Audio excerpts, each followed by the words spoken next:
Hello students, welcome to Augustine Sir's Educational Channel. ఈ వీడియోలో మనం హిందూ న్యూస్ పేపర్ నుంచి వచ్చిన ఆర్టికల్స్ డిస్కస్ చేసుకుందాం.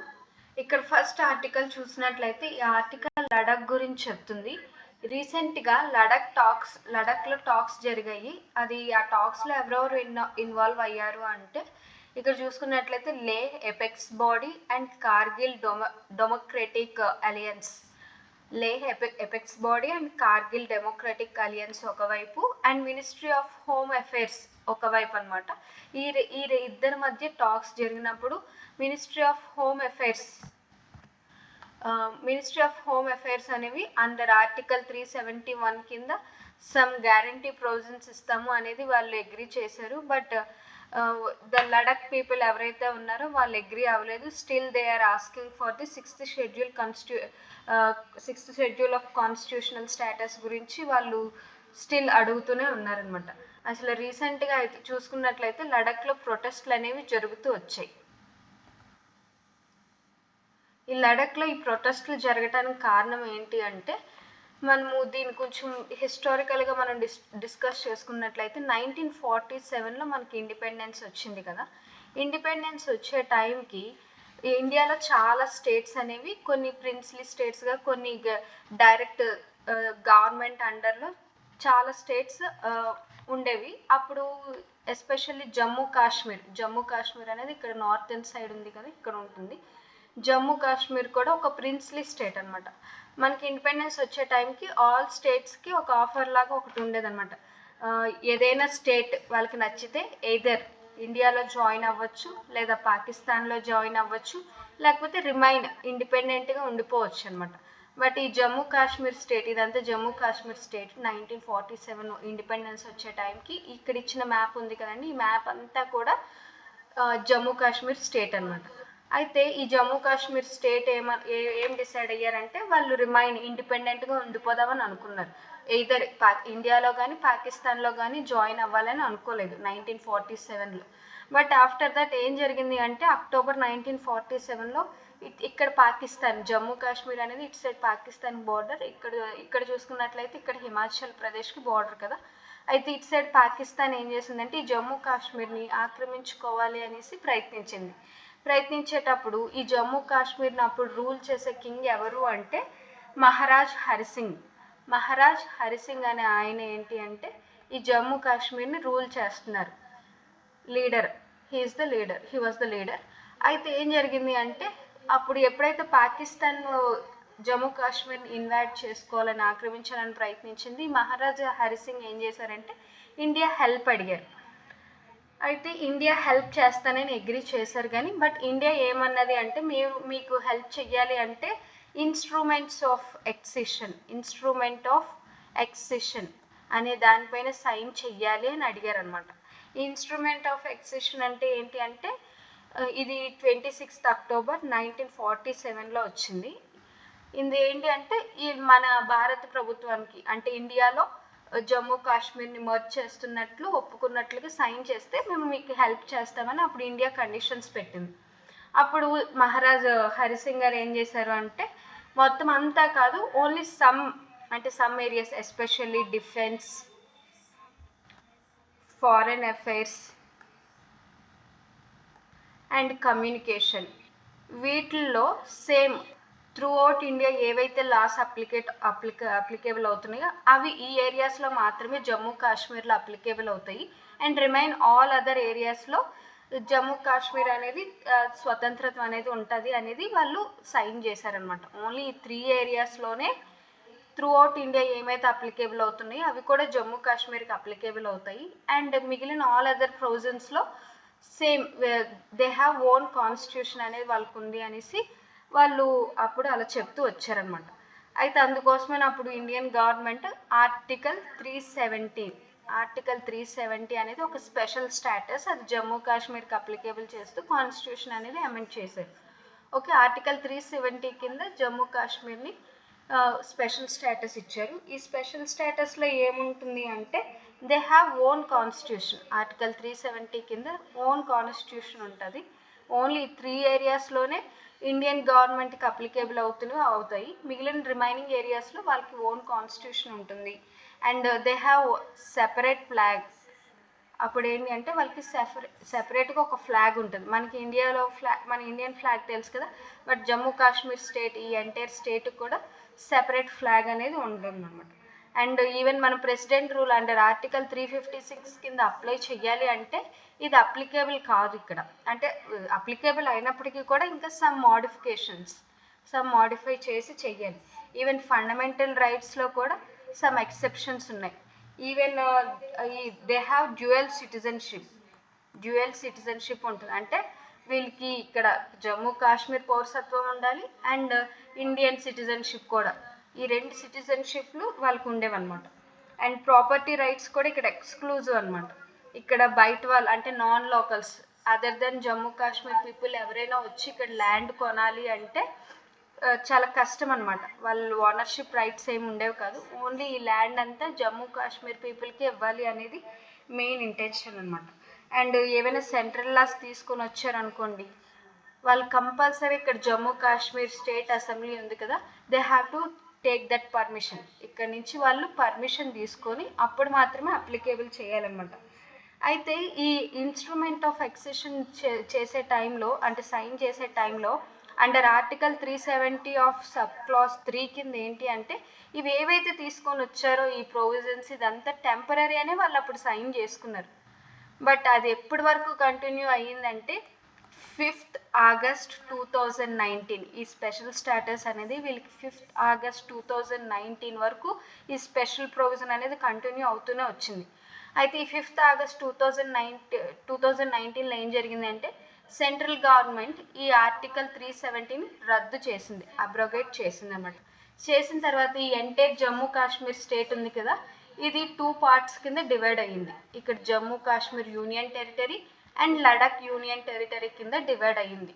ఈ జమ్మూ కాశ్మీర్ యూనియన్ టెరిటరీలో స్టేట్ అసెంబ్లీ ఉంటుంది, అంటే వాళ్ళకి ఓన్గా అసెంబ్లీ ఉంటుంది.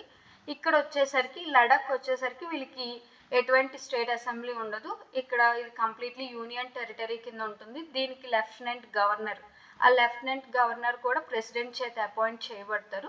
ఇది డైరెక్ట్గా సెంట్రల్ గవర్నమెంట్ రూల్లోకి వస్తుంది అనమాట. అయితే ఈ లడాక్లో మనం చూసుకున్నట్లయితే ఇక్కడ ఓన్లీ 2 డిస్ట్రిక్ట్స్ ఉంటాయి. ఇక్కడ లేహ్ అనే డిస్ట్రిక్ట్, ఇక్కడ కార్గిల్ అనే డిస్ట్రిక్ట్, 2 డిస్ట్రిక్ట్స్ ఉన్నాయి. అండ్ లడాక్ ఇక్కడ చూసుకున్నట్లయితే ఇది బార్డర్ విత్ ఇక్కడ చైనాతో బార్డర్ ఉంటుంది. ఇది అక్సై చిన్, ఈ అక్సై చిన్ అనేది యాక్చువల్గా ఇండియాలో పార్టే, బట్ చైనా అనేది 1962 ఇండియా చైనా వార్లో ఈ అక్సై చిన్ని ఆక్రమించుకుంది అనమాట.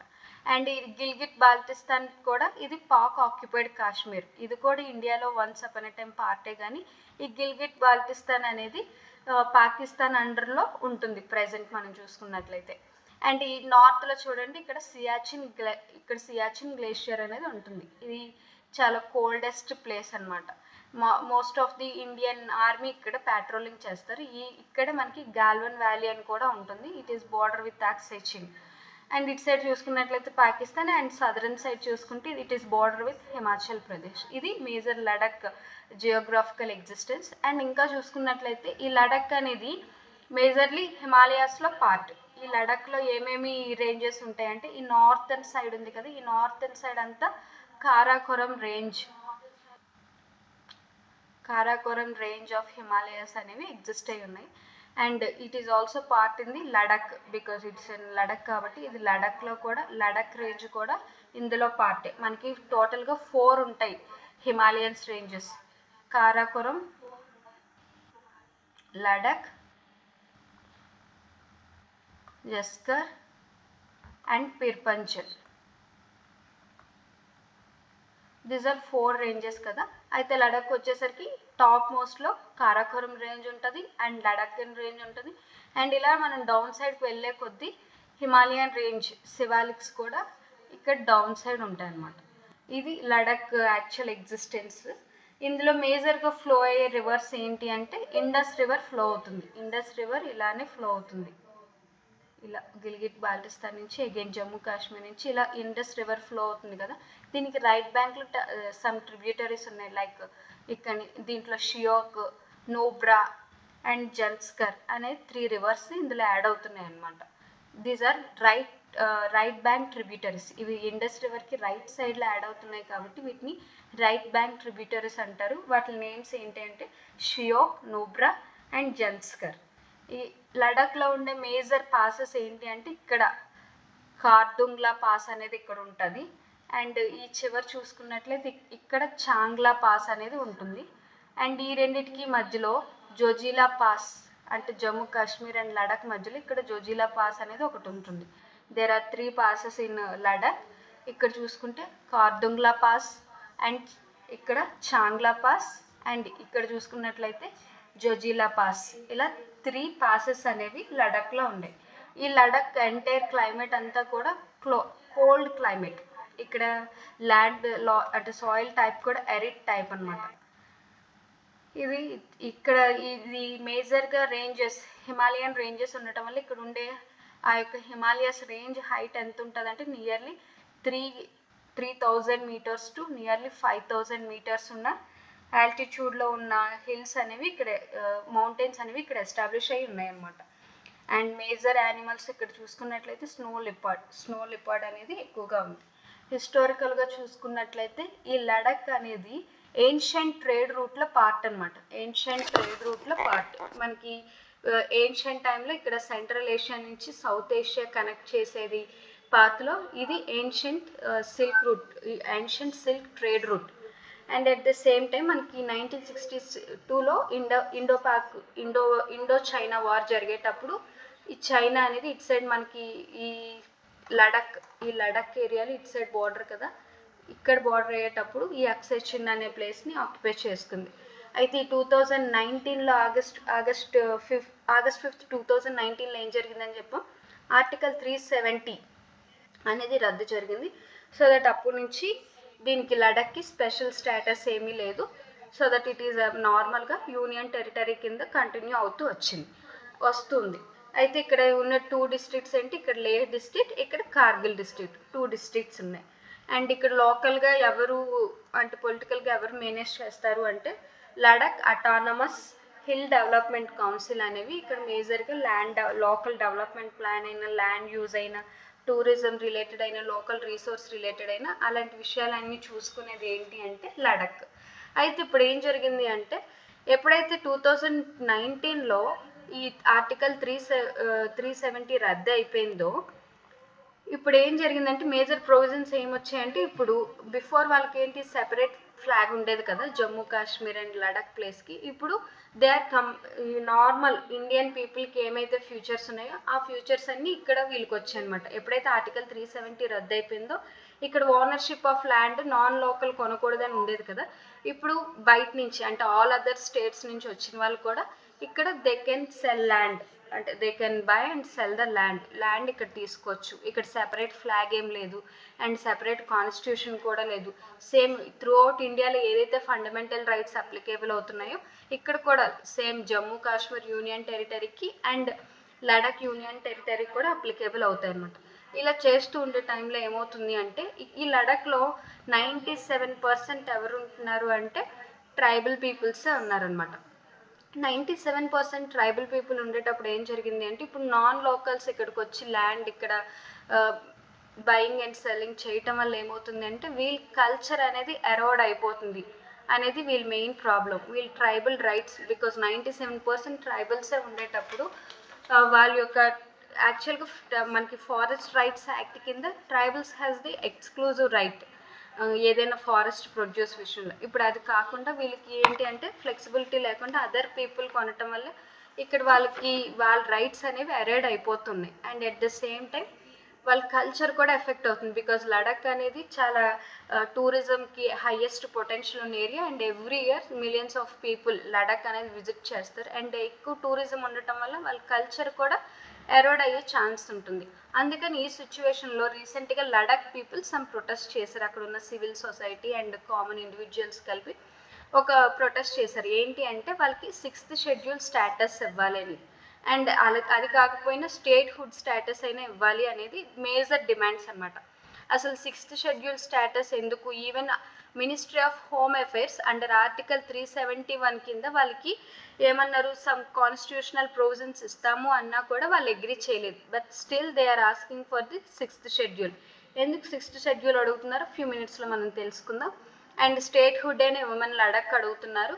అండ్ సెపరేట్ పబ్లిక్ సర్వీస్ కమిషన్ని ఎస్టాబ్లిష్ చేయమంటున్నారు. ఇది ఎప్పుడైతే యూనియన్ టెరిటరీ అయ్యిందో ఇది డైరెక్ట్లీ సెంట్రల్ గవర్నమెంట్ కింద ఇది వర్క్ చేయడం స్టార్ట్ అవుతుంది కదా. ఇది కంప్లీట్లీ సెంట్రల్ గవర్నమెంట్ అండర్లోనే కంప్లీట్గా రూలింగ్ అనేది జరుగుతుంది. ఇక్కడ ఏంటి అంటే స్టేట్ లెవెల్లో ఎటువంటి సెపరేట్ పబ్లిక్ సర్వీస్ కమిషన్ ఏం లేదు. అంతకుముందు జమ్మూ కాశ్మీర్లో ఇది పార్ట్ కాబట్టి ఇక్కడ Jammu Kashmir state public service కమిషన్లో వీళ్ళకి ఎగ్జామ్స్ అనేవి, ఇక్కడ ఉన్న లోకల్ యూత్కి ఎగ్జామ్స్ అనేవి కండక్ట్ చేసేవారు, రిక్రూట్మెంట్ ప్రాసెస్. బట్ ఎప్పుడైతే యూనియన్ టెరిటరీకి వచ్చిందో సెపరేట్ పబ్లిక్ సర్వీస్ కమిషన్ ఏమీ లేదు. So that they are also demanding for the separate public commission. And ఇక్కడ ఏంటి అంటే ఇక్కడ అదర్ పీపుల్ వచ్చి ఇక్కడ ల్యాండ్ అనేది అంటే కొనటం చేస్తున్నారు కాబట్టి వాళ్ళకి ల్యాండ్ ప్రొటెక్షన్ కూడా ఇవ్వమని అడుగుతున్నారు. And at the same time ఎప్పుడైతే వీళ్ళకి ఓపెన్గా పెట్టారో ఎంప్లాయ్మెంట్ ఆపర్చునిటీస్, ఇక్కడ నాన్ లోకల్స్ వచ్చి కూడా ఇక్కడ వాళ్ళు వర్క్ చేసుకోవచ్చు, స్టాల్స్ పెట్టుకోవచ్చు, ఆల్ అదర్ టూరిజం రిలేటెడ్ అన్ని వర్క్స్ పెట్టుకోవటం వల్ల ఇక్కడ ఉన్న లోకల్ పీపుల్కి వాళ్ళ వల్ల ఎక్కువగా అంటే ఎక్స్ప్లాయిట్ అవుతున్నారు అనమాట. అలా కాకుండా వాళ్ళకి ల్యాండ్ ఎంప్లాయ్మెంట్ రిలేటెడ్లో ప్రొటెక్షన్ ఇవ్వమని దీస్ ఆర్ 4 డిమాండ్స్.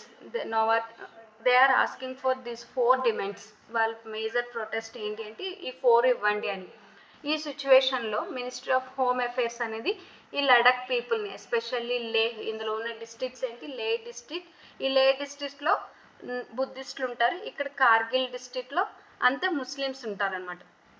ఈ 2 డిస్ట్రిక్ట్లో ఉన్న పీపుల్ని అంటే they have separate bodies like Leh apex body and Kargil democratic alliance. ఈ 2 బాడీస్ని పిలిపించుకొని మినిస్ట్రీ ఆఫ్ హోమ్ అఫైర్స్ అనేది మీరు ఈ 4 పాయింట్స్ గురించి మీరు ప్రొటెస్ట్ చేస్తున్నారు కదా, అలా కాకుండా అండర్ ఆర్టికల్ 371 కింద మీకు సమ్ ఎక్స్ట్రా కాన్స్టిట్యూషనల్ ప్రొవిజన్స్ అనేవి గ్యారంటీ చేస్తాము అని అడిగారనమాట.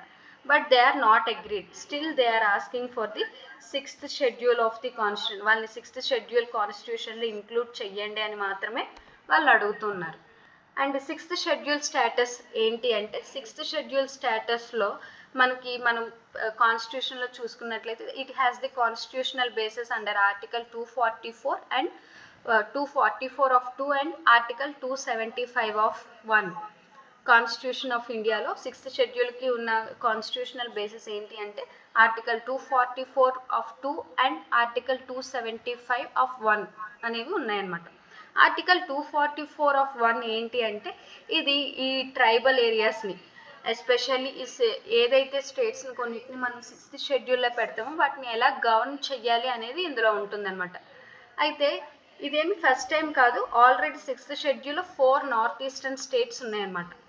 మనకి 5th schedule and 6th schedule అనేవి 2 కాన్స్టిట్యూషన్లో ఉన్నాయి. 5th షెడ్యూల్ దేని గురించి మాట్లాడుతుంది అంటే ఏ స్టేట్స్లో ట్రైబల్ పీపుల్ ఉన్నారో వాళ్ళ యొక్క రైట్స్ గురించి 5th షెడ్యూల్ మాట్లాడుతుంది. And 6th schedule for the exclusive for 4 states. 4 స్టేట్స్లో ఉన్న ట్రైబల్ ఏరియాస్ గురించి మాట్లాడుతుంది. ఆ 4 స్టేట్స్ కూడా నార్త్ ఈస్టర్న్ స్టేట్స్ అనమాట. Assam, Meghalaya, Mizoram and Tripura. Like AM and TM కింద షార్ట్గా గుర్తుపెట్టుకోవచ్చు. అస్సాం, మేఘాలయ, మిజోరాం, త్రిపుర అనేవి ప్రజెంట్ 6th షెడ్యూల్లో ఉన్నాయి. అయితే ఏదైనా స్టేట్ని 6th షెడ్యూల్లో పెడితే అండర్ ఆర్టికల్ 244 కింద దానికి ఉన్న బెనిఫిట్స్ ఏంటి అంటే 6th షెడ్యూల్లో ఉన్న వాటికి they can create autonomous district councils and regional councils. ఈ అటానమస్ డిస్ట్రిక్ట్ కౌన్సిల్స్ అంటే ఏంటి అంటే సెపరేట్గా ఇదేంటి అంటే అండర్ గవర్నర్లో సెపరేట్ డిస్ట్రిక్ట్ కౌన్సిల్స్ అనేవి ఎస్టాబ్లిష్ చేసుకోవచ్చు. ఈ డిస్ట్రిక్ట్ కౌన్సిల్స్లో 30 మెంబర్స్ ఉంటారనమాట. ఇందులో 26 మెంబర్స్ డైరెక్ట్గా పీపుల్ చేత ఎలెక్ట్ చేయబడతారు. అండ్ 4 మెంబర్స్ ఏంటి అంటే గవర్నర్ చేత నామినేట్ చేయబడతారు. ఈ అటానమస్ డిస్ట్రిక్ట్ కౌన్సిల్ ఎస్టాబ్లిష్ చేసుకోవచ్చు. ఏదైనా స్టేట్ అనేది 6th షెడ్యూల్లో ఉంటే వాళ్ళు అటానమస్ డిస్ట్రిక్ట్ కౌన్సిల్ని ఎస్టాబ్లిష్ చేసుకోవచ్చు under article 244 of 2.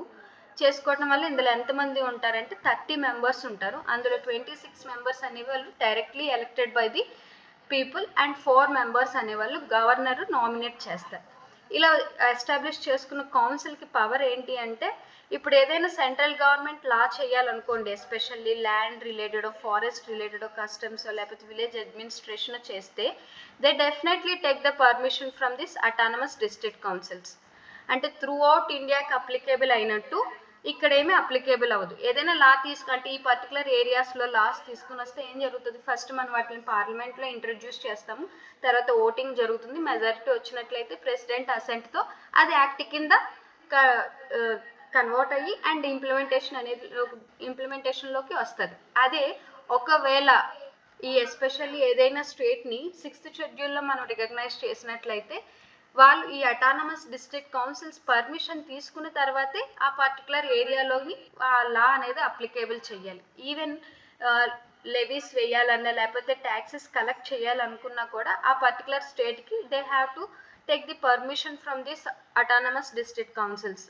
And even management development programmes అయినా maintain law and order maintain చేసే విషయంలో కూడా ఈ అటానమస్ డిస్ట్రిక్ట్ కౌన్సిల్స్ పర్మిషన్ తీసుకొని చేయాలి. అందుకే ఇక్కడ లడాక్ పీపుల్ ఏంటి అడుగుతున్నారంటే 6th షెడ్యూల్ స్టేటస్ అడుగుతున్నారు. ఎందుకంటే వాళ్ళకున్న local unemployment and land related issues ఉన్నాయి కాబట్టి అంటే టూరిజంకి హైయెస్ట్ ప్రొటెస్ట్ ఉంది, అంటే టూరిజంకి హైయెస్ట్ పొటెన్షియల్ ఉంది కాబట్టి దాని నుంచి వాళ్ళ కల్చర్ ఎరోడ్ అయిపోకుండా తీసుకోవాలి, అంటే ప్రొటెక్షన్ చేసుకోవాలి అనేది 6th షెడ్యూల్ వాళ్ళు డిమాండ్ చేస్తున్నారు. అండర్ అటానమస్ డిస్ట్రిక్ట్ కౌన్సిల్స్లో ఇంకా దాని కింద రీజనల్ కౌన్సిల్స్ కూడా ఉంటాయి. ఇవి వీటి కింద వర్క్ చేస్తాయి అనమాట. ఇది రీజనల్ బేస్డ్గా ఎస్టాబ్లిష్ అవుతాయి. అండ్ అనదర్ ఇంపార్టెంట్ ఆర్టికల్ ఏంటి, ఆర్టికల్ 275 of 1. ఈ ఆర్టికల్ 275 of 1 ఏం చెప్తుందంటే స్పెషల్ ఫైనాన్షియల్ గ్రాంట్స్ గురించి చెప్తుంది. ఏదైనా స్టేట్స్ అనేవి 6th షెడ్యూల్ కింద రికగ్నైజ్ చేస్తే వాళ్ళకి స్పెషల్ ఫైనాన్షియల్ గ్రాంట్స్ అనేవి ఇవ్వాలి. ఈ స్పెషల్ ఫైనాన్షియల్ గ్రాంట్స్ అంటే ఏంటి అంటే ఇక్కడున్న ట్రైబల్కి health, education, rural connectivity and electricity ఇలాంటి అన్ని ఫెసిలిటీస్కి కూడా సెంట్రల్ గవర్నమెంట్ నుంచి స్టేట్ గవర్నమెంట్ నుంచి కొన్ని స్పెషల్ గ్రాంట్స్ అనేవి కంపల్సరీగా ఇవ్వాలి అనమాట. అందుకోసమని they are asking for the 6th schedule. ఏదైతే 6th షెడ్యూల్లో మనము రికగ్నైజ్ చేస్తామో they will govern with this 2 articles. ఇదేంటి, ఎలా అడ్మినిస్ట్రేషన్ చేయాలి అనేది ఈ ఆర్టికల్ చెప్తుంది, అండ్ ఫైనాన్షియల్ సపోర్ట్ ఎలా ఇవ్వాలి అనేది ఆర్టికల్ 275 of 1 చెప్తుంది అనమాట. These are the major information related to the 6th schedule. That's why they are asking for the 6th schedule.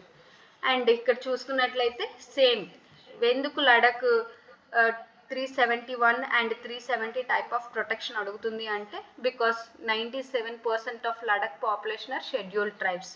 And land and job security చూసుకున్నట్లయితే most of the time non Ladakhs అనేవారు ఇక్కడ ల్యాండ్ని buying చేస్తున్నారు and ఉన్న jobs కూడా వాళ్ళకి వెళ్ళిపోతున్నాయి అనేది మెయిన్ ప్రాబ్లం అనమాట.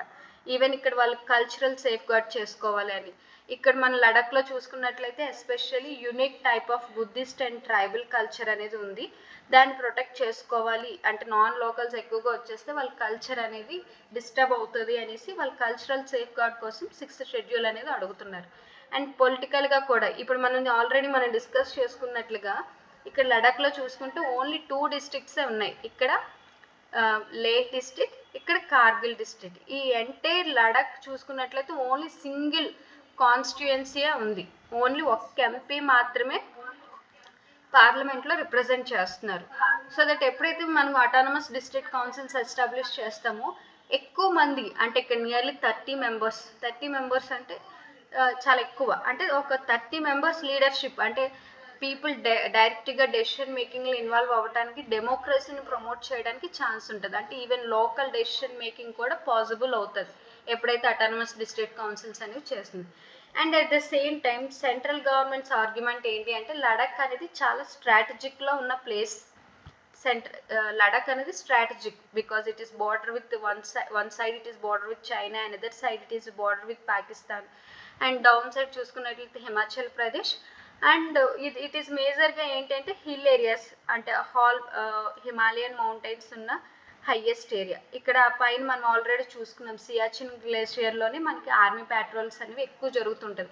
ఇలాంటి స్ట్రాటజిక్ ఏరియా ఉండేటప్పుడు ఇది సెంట్రల్ గవర్నమెంట్ కంట్రోల్లో ఉన్నట్లయితేనే బెటర్గా డెవలప్ చేయగలము. అక్కడ ఉన్న బార్డర్ మేనేజ్మెంట్ ఏంటి చూసుకున్నా, and at the same time బార్డర్లోనే రోడ్స్ అవి కన్స్ట్రక్ట్ చేయాలంటే ఎప్పుడైతే సెంట్రల్ గవర్నమెంట్లో ఉంటుందో వెంటనే దే కెన్ ఇంప్లిమెంట్. ఒకవేళ ఇక్కడ ఏదైనా రోడ్ అది వెయ్యాలి, లేకపోతే ఏదైనా న్యూ ప్రాజెక్ట్ తీసుకోవాలి, ప్రతి దానికి మనం ఆ యొక్క యూనియన్ టెరిటరీ పర్మిషన్ అడుక్కుంటూ వెళ్ళామనుకోండి, చాలా లేట్ అవుతూ ఉంటుంది ప్రాజెక్ట్స్ ఎగ్జిక్యూట్ చేయడానికి. అందుకనే సెంట్రల్ గవర్నమెంట్ మెయిన్ ఇంటెన్షన్ ఏంటి అంటే ఎప్పుడైతే ఇలాంటి strategic areas, border areas direct central government అండర్లో ఉంటాయో వెంటనే డెసిషన్ తీసుకొని ప్రాజెక్ట్స్ అనేవి స్టార్ట్ చేయడానికి హెల్ప్ అవుతుంది. And major intention article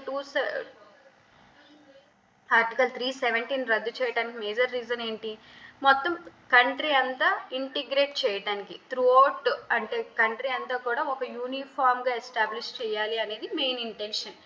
and at the same time ఇంకా ఎప్పుడైతే ఇది సెంట్రల్ గవర్నమెంట్లో ఉంటుందో బెటర్ గవర్నెన్స్ అనేది ఇవ్వచ్చు.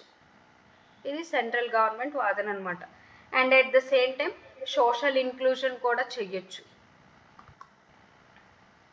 అండ్ ఎకనామిక్ డెవలప్మెంట్, అల్టిమేట్గా ఎకనామిక్ డెవలప్మెంట్ అనేది